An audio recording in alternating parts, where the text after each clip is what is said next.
Praise the Lord. 27ஆம் சங்கீதம் 5ஆம் வசனம்.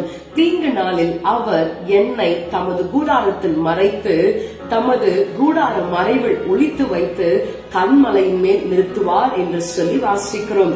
ஆம் பிரியமானவர்களே, தீங்கு நாட்கள் நம்மை நோக்கி வந்து கொண்டிருக்கும் பொழுது, தீங்கு நாளிலே தீங்கு நம்மை சூழ்ந்து கொண்டிருக்கும் பொழுது, ஒவ்வொரு நாளும் தேவன் நமக்கு அடைக்கலமாக இருந்து நம்மை அவருடைய கூடாரத்தில் மறைத்து வைத்து நம்மை கண்மலையில் மேல் நிறுத்துகிற தேவனாயிருக்கிறார்.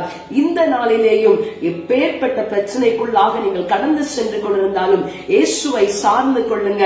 இந்த நாளிலே தேவனாகிய கர்த்தர் உங்கள் கண்மலையாக இருந்து உங்கள் வாழ்க்கையில பெரிய காரியங்களை செய்வார். கண்மலையாகிய தேவனை ஆராதிக்க நம்ம விட்டுக் கொடுப்போமா? Praise the Lord.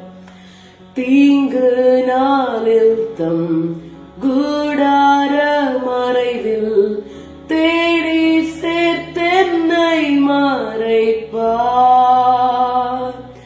உன்னதத்தில் மறைவாக ஒளித்தென்னை பாதுகாத்து உயர்த்துவார் கண்மாலை மேல். ஆம் ஆண்டவரே, இந்த நாளிலேயும் எங்களை ஒளித்து வைத்து மறைத்து வைத்து தீங்கு எங்களை அணுகாதபடிக்கு, எங்களை நேராதபடிக்கு ஒவ்வொரு நாளும் எங்களை பாதுகாத்து கண்மலை நிறுத்துகிற தேவாதி தேவனே, நாங்கள் துதிக்கிறோம், உம்மை ஸ்தோத்திரிக்கிறோம். இந்த நாளையும் உம்முடைய அன்பின் கரத்துல விட்டு கொடுக்கிறோம். நீர் ஆசீர்வதியும். இயேசுவின் நாமத்தில் ஜெபிக்கிறோம் பிதாவே. ஆமென். God bless you. Have a blessed day.